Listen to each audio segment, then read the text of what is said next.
As humans, we're obsessed with the drive for perfection.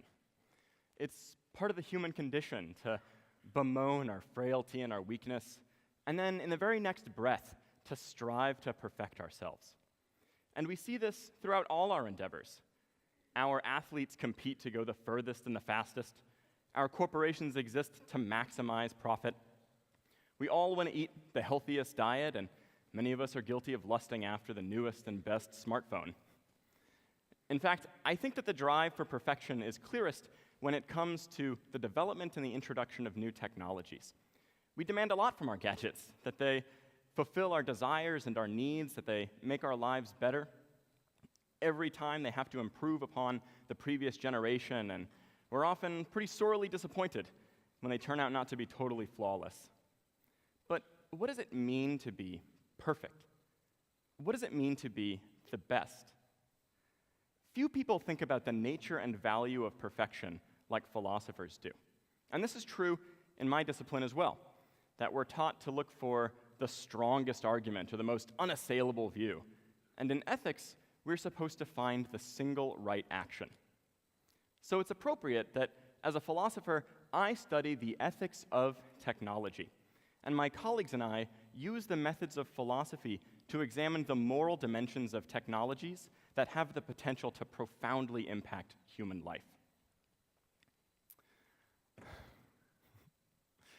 Few technologies have captivated the public imagination in the last decade or so, like driverless cars have. These are cars that shift some of the task of driving from a human driver to a machine, things like how to steer, how to brake, how to accelerate. Uber is already testing driverless taxis in Pittsburgh, and other companies like Google, Tesla, Nissan, and Ford have promised driverless cars in the next few years. So imagine a future where you can take a nap on a long road trip without having to pull over, or where you can get some work done on your morning commute while your car drives you to work. These are cars that are going to save us time and money, but most importantly, lives. Some 30,000 people die in car accidents every year in the United States alone, and almost all of those accidents involve human error. Many people are optimistic that driverless cars will be able to eliminate a lot of these accidents because they're not going to make the same kinds of mistakes that human drivers make. They're not going to become angry or sleepy. They're not going to be distracted while they're driving. They're not going to text. But it's unreasonable to think that driverless cars will be able to eliminate every accident because, look, wildlife is going to jump out in front of the car, or a boulder is going to roll off a mountain, and the car is going to have to make a decision about how to steer and how to brake. And it's going to have to make that decision before a human being does. In a case like this, when a crash is inevitable, what should the car do? Programmers call these decisions crash optimization procedures, looking for the best way to crash. Talk about perfection, right?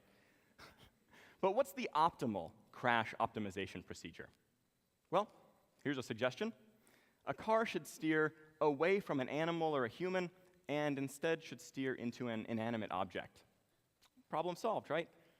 Except that there's a pretty important difference between my car steering into a garbage can or a baby stroller or a propane tank, even though they're all inanimate objects. Now, all of a sudden, programmers are having to make decisions about uncertainty and risk and harm. These are paradigmatically moral issues, and this is a place where philosophers have something to contribute. So it was with this drive for perfection that my colleagues and I worked with Stanford University to organize a conference on the ethics of driverless cars. So picture this. We're seated in a stately, wood-paneled conference room at Stanford University, surrounded by 30 or so experts. There are people from Google and Ford and Daimler, roboticists and psychologists from Stanford, ethicists and lawyers and academics, and all of us are there to try to discover the perfect driverless car. Only the first thing that we learned was we'd been thinking about this problem all wrong. We began with high hopes, and we opened with this question: what's the prime directive? In the case of a crash, what's the right thing for a car to do? And the first thing that we heard was, well, there is no prime directive. There is no single best way. And if you go looking for one, you're going to come up empty-handed, There are simply too many people with too many conflicting interests to expect all of them to agree. Well, what do you mean there's no best way? Isn't there always a best way to do something? I mean, isn't this what we're taught in philosophy, but also in the sciences? How could our disciplines have misled us like this? And what are we going to tell the people funding our research? So this sent us back to the drawing board. But it's a familiar experience in life. Sometimes, when you try to find agreement among lots of different parties, it can not only be difficult, but it can be impossible to satisfy everyone all of the time. Think about this in another sphere of life, in the political domain. Is there a single best government, or a single best form of laws? How could we ever expect to find something like that? Thinking about this problem led the American political philosopher John Rawls to come up with the idea of an overlapping consensus. Rawls appreciated that in a society of 300 million people, there's no hope for getting everyone to agree on the right shape of government. But if we can't get everyone to agree, at least we should be able to justify our decision to all the people who are affected. Rawls called this an overlapping consensus, and it's possible, he said, because more than one premise can support the same conclusion. Does this make sense in the case of technology? Well, I think it pretty clearly does, and I think that there's an often overlooked analogy between the law and technology. Like laws, creating technologies requires bringing multiple people with multiple different interests together. And like laws, technologies are created and unleashed to intentionally change what we're able to do, to change the texture of our experiences. They enable or encumber meaningful human lives. And like the law, technologies have lasting implications for the form and quality of human associations. Now, what does this tell us about driverless cars? Well, what it suggests is that rather than looking for the single best crash algorithm, we need to be looking for the best set of algorithms that we could justify to all of the people who are affected, an overlapping consensus, if you will. What might this look like? Well, if you're a manufacturer, what's the perfect driverless car look like to you? Well, what are your interests? You want to maximize your financial position by making a car that people will buy, but also by avoiding the chance that you're going to be sued if your car injures or kills a person in an accident. If you're a lawyer, what's the perfect driverless car look like to you? Well, that's a little bit harder to say because these questions haven't been litigated yet. But we do know that the law usually errs on the side of not doing harm, which means that if it's perceived that your car aimed for a person in a crash, well, then that could open you up to some legal liability.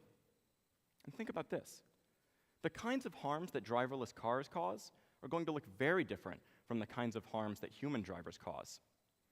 Because in the case of a driverless car, some programmer sat at a desk and thought about a certain situation, and they said, in situations like this, here's what the car should do.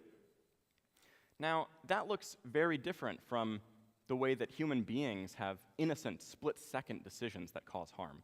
If anything, this looks like a kind of premeditated killing. Now, is this a problem that we can just solve with a good set of brakes? Wouldn't that be nice? Except, probably not. Imagine this. You're stopped at a red light with traffic crossing in front of you, and your car detects a semi bearing down on you from behind. Well, in this case, a good set of brakes ain't going to help. If anything, what you need is a really good gas pedal. Now, all of this still leaves a lot for ethicists to contribute. So if you're an ethicist, what does the morally perfect car look like to you? Well, before we even get started here, we might wonder if this is just a lost cause.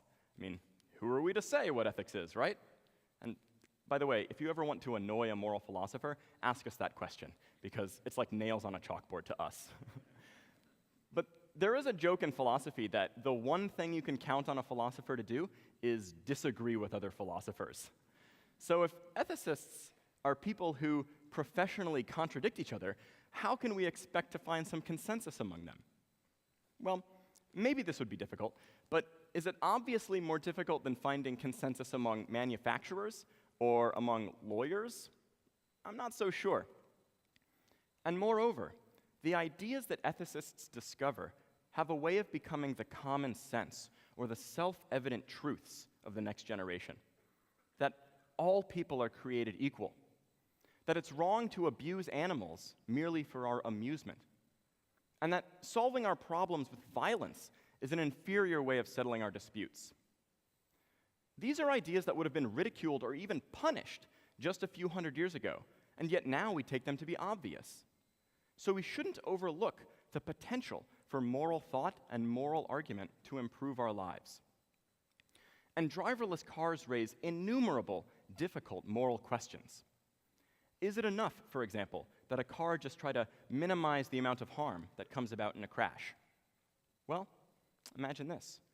You're driving along and your car detects 3 people in front of you, and it could avoid hitting them if it slams on the brakes. But if it slams on the brakes, it's going to give you whiplash, and if you're not wearing a seatbelt, it could injure you even worse. Now, that would certainly minimize harm, and ethicists might applaud a car that behaves that altruistically. But if you knew that your car was going to sacrifice your health in a crash, it's probably not a car you're going to buy, especially if you can buy a more selfish car from the dealer up the street. So manufacturers are probably going to balk at this possibility. What about this? Do some people matter more than others? Should people be penalized, for example, for breaking the law? If a car crosses a double yellow line, or if a pedestrian is jaywalking, is it okay to shift some risk of harm onto those people in an accident? Because in some sense, they deserve it. Or is it wrong to leave the decision of who's innocent and who's guilty up to a machine, turning it into judge, jury, and maybe even executioner? You might think that the fair thing to do here is just to flip a coin.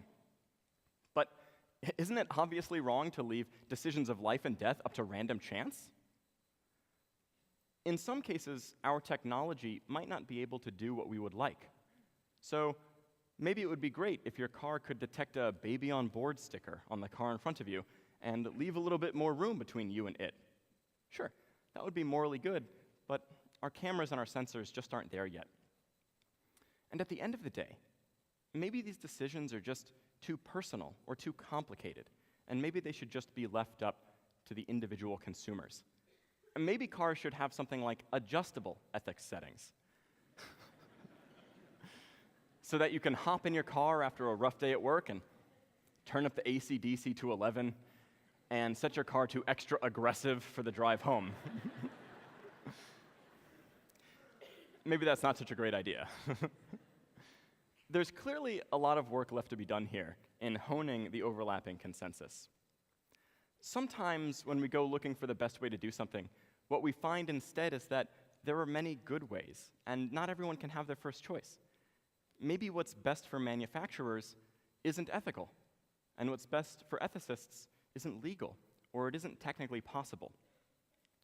But if one of these ways is going to be chosen and fixed in the design of the technology, then moving forward demands that we find consensus among people that disagree. And it demands that we be willing to compromise on our idea of what perfection is. Because if the perfect driverless car, this mythical car that satisfies everyone, is impossible, well, then it can't really be perfect, can it? The first step is going to be bringing everyone to the table to have a common conversation in a common language. And this leads me to insist that innovation is not just a spectator sport, that all of us have a role to play here. Many of us will go to work for companies that have a direct hand in building these machines. Others might work for other companies or law firms that advise and work with manufacturers. Those of us in philosophy, and in particular in ethics, have a special role to play in critiquing and scrutinizing the moral values that are going to be embedded into these technologies. And even if you're not in one of these groups, you still have a role to play because you're still going to be affected. We're all going to be affected by driverless cars, by the way that they remake our lives and our communities, even if you never buy a driverless car, and even if you never step foot in one, because you're going to be sharing the road with them soon enough. Now, the point of all this is that these decisions are going to get made with or without our input, but they're too important to be left to corporations alone, driven on the one hand by a desire for profit, and on the other hand, by a fear of litigation. We routinely restrict the behavior of corporations. We require that they give guarantees to their customers or their employees. We give them safety protocols to follow. We outlaw chemicals and pollutants. And we're right to do this in the public interest. You have a role to play in deciding which issues get brought to light, which regulations get brought before Congress, and ultimately, which products get brought to market. Now, this is not to say that we just need more regulations or more laws or that we can solve all of our problems with the right set of rules. I'm not saying that. What I am saying, though, is that we need a public discussion that leads to appropriate public pressure. Those discussions are going to have to involve some ethics, and yes, they're going to have to involve some philosophy. My favorite definition of philosophy comes from Martha Nussbaum, who says, "Philosophy is the use of reason and argument to improve human life." Driverless cars clearly have the tremendous potential to improve human life, but only if we're willing to move forward in ways that are ethically informed and carefully considered, and only if we're willing to bring our reason and our argument to bear. What does perfect mean to you? What would you want your car to do in some of the cases that I've described? And what do we think is right? Let's initiate these conversations as soon as possible between people who are not always used to talking to one another. And let's start reaching for the overlapping consensus before these decisions just get made for us. So, what's the perfect driverless car? Well, we don't know yet. But we do know that it will necessarily be the product of some give and take. Because in a situation like this, when perfection is impossible, compromise is perfection. Thank you.